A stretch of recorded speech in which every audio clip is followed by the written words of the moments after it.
What's up, guys? Welcome back to another video this week. This is video number 2 for the week, and we have some very exciting news. I just got off of a conference call this afternoon with our app developers, and everything has been submitted off to Google and Apple for the final phase before everything kicks over to $11.99 per month.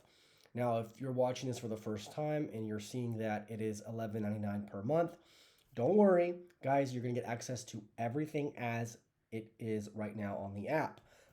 With this big update that we did about a month ago, obviously there's a lot of cost involved, and we are a business. We are focused on growing, promoting more content, and developing more tools for you guys to use every single day so that you can see the best results that you possibly can.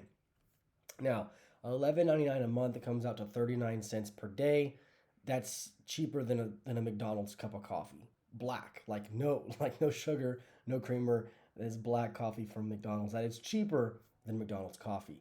So I know everybody out there can easily swing 39 cents a day, and it's just like having a nutritionist, me, right here on your phone, in your pocket every single day. You get updates with with these videos. You get updates every week with another workout, and you get updates specifically made for you to get the best results that you possibly can. There's so many great tools on the app, and I want to encourage all of you to take advantage of the chat forums that we have. We have a public chat feature where you can actually message me. You can message other members. You can comment, you can post, and you can post questions. We can maybe host question and answer sessions on there all the time, just kind of around the clock. And then if you're a premium client, which means that you're paying the $11.99 per month, but you're also paying a premium price for me to work with you as an individual to help you reach your goals, you get access to the members only chat. And that is a really cool tool because we can talk amongst ourselves. It's a private group away from the general population of the app that we can host little virtual meetings. We can talk. We can discuss things having to do with what's going on inside of Everything Massive if you are a premium member, if you're a personal client of ours. But anyways, without further ado, today's video is going to be about if you are, well, I guess it's really not a topic. I mean, it's a topic. It's not really a title. But today's video is going to be about the topic if you are losing weight, or if you're trying to lose weight and you're not losing weight. Wow, I really struggled with that intro. But anyways, if you are struggling to lose weight, guys, and you're doing everything right, you're working out hard, you just seem like your body's not really changing and the scale's not going down. Here are 3 tips for you, okay?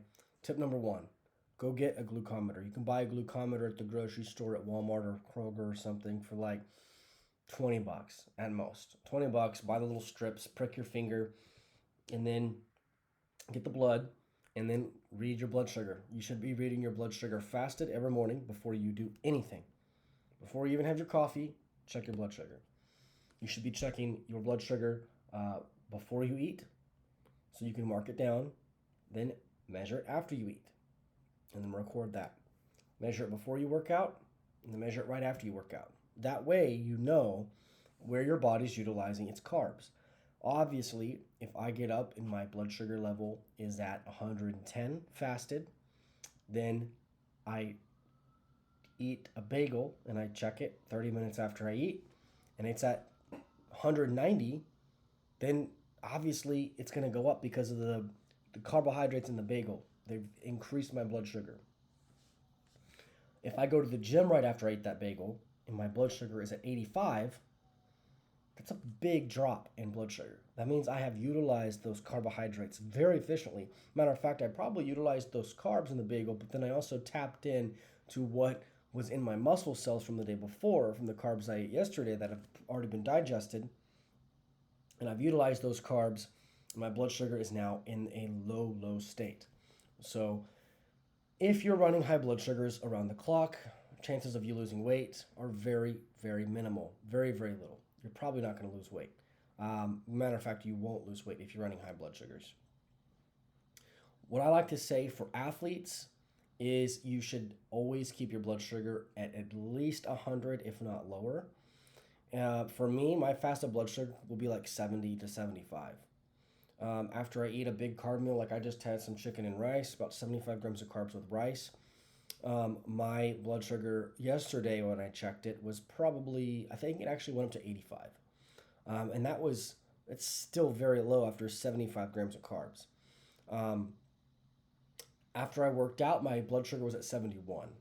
So supposedly anything below 70 is hypoglycemic. So that shows you that I am burning through my glycogen. I'm burning through my carbohydrates I'm eating at a very efficient, very fast rate. If you aren't burning through your carbs, you're not going to lose weight. So tip number one, test your blood sugar if you're having trouble losing weight, just to see where you're at. If you're running high blood sugars, you need to make some decisions moving forward. And that leads into number two, carb timing. Okay, the reason I just had my carbs is I'm about to go work out in an hour and a half. I have not had carbs at all today. If no one's really watching this exactly as I'm filming, but right now it's 3:30 in the afternoon. I just had my meal. I'm working out at 5 o'clock. This is my first meal today with carbs in it, so I've gone all day long with zero carbs. The reason I'm having my carbs now is because I'm about to use them for my workout. Okay, I'm filling up my gas tank, right? I'm filling up my muscles full of fuel, so when I go to the gym and train, I can empty that gas tank and create room to eat some carbs post-workout to help me recover, and then I go to sleep on a full stomach, and the cycle starts all over again. I burn up those, or I don't burn the carbs, I digest the carbs all night, they go to the muscle cells so that I'm recovered, I'm replenished, my blood sugar drops overnight. I wake up the next morning, my blood sugar's low. It stays low all day long so I can burn fat after my cardio in the morning, and then by the evening, I have carbs ready to go for my workout again. So, carb timing is very, very important. If you're eating carbs when you're not going to utilize them, your blood sugar is going to spike or become elevated for really no reason, and that's going to kick you out of burning body fat. So, that's step number two. Step number three is to make sure that you're working out hard enough to burn the glycogen.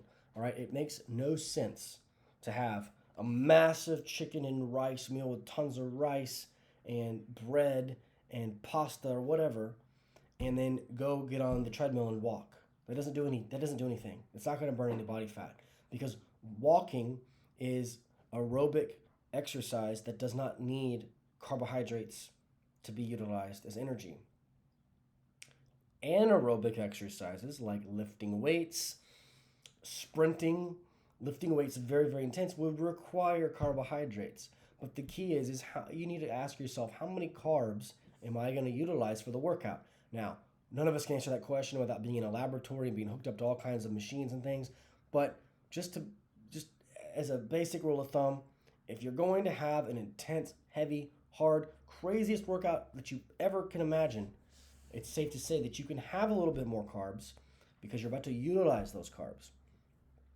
If you're going to the gym and it's a shoulder day, and shoulders are a small muscle, they don't take up a lot of calories, they don't take up a lot of space, it doesn't require a lot of physical labor to work the shoulders, you don't need that many carbs. If it's a leg day, I need more carbohydrates because legs are half my body. I'm having to do lunges and squats, and I'm straining my legs is a full body workout if you really think about it. I mean, everything is pushing when you're going for a hard leg day, and this should be for women too. But if you're doing legs, this is for an example, you can err on the side of having more carbs. If you're doing biceps or shoulders, err on the side of doing less carbs. If you're not going to be working out with weights at all, and you're just doing cardio, there's really no reason for you to have carbs at all because you're not going to need them. Okay? Carbs are not a necessity. You don't have to have carbs. Your body can fully survive off of zero carbs. Carbs are only a fuel source, and a convenient fuel source, when there's nothing else, or when there's nothing else to pull from at a moment's notice. So if I go to the gym on zero carbs and I try to lift weights, my body's going to have to turn fat into energy, all right? It's going to have to pull energy from somewhere. That would be called ketosis. It takes days to get into, at least a minimum of 3 to 5 days to drop into ketosis. If I introduce carbs into that scenario immediately, then my body instantly flips a switch and says carbs and sugars are easier. I'm going to use those. Fat can stay over here. So that's kind of how it works, guys. Try those 3 steps. If you are struggling to lose weight, try to test your blood sugar all throughout the day. Determine when it's low, when it's high. If it's low before and if it's low after you work out, that means you're utilizing your carbs. You need to put your carbs around the workout time. If it's high in the morning for no reason, then maybe you need to start doing fasted cardio. Maybe you need to stop having carbs around the times you're not working out, which is also number 2. Number 3 is to make sure you're working out hard enough that you need those carbs. If you're not working out hard enough, there's no reason to have carbs. You're probably not going to see much results doing that anyways. So you ask yourself what your goals are and reestablish those, and then go back and get motivated. So anyways, guys, that's going to do it for today's episode. Hope you enjoyed it. We have a very big next 2 weeks coming up for the app. Massive changes. The app's going to look the same on your end, but we are expanding around the world, all thanks to you guys. So share this video, like this video, and share the app with your friends, guys. There's a feature that says share app. You can send it off to as many of your contacts as you want, all from that feature. And it helps us grow. It's absolutely free to create an account. And then if you want access to the app, after that is $11.99 per month. And that all starts in about a week from today. So be ready for that. I hope you guys enjoyed it. Share it with your friends. If you have any questions, shoot me a message on the public chat. If you want to message me privately, you can go to contact us here on the app. You can also find me on the public chat, and you can go send me a private message. I will answer that message, and I'll get back to you as soon as possible. So thanks, guys. Have a great weekend. Enjoy it. Keep working hard towards your goals. We'll see you next week.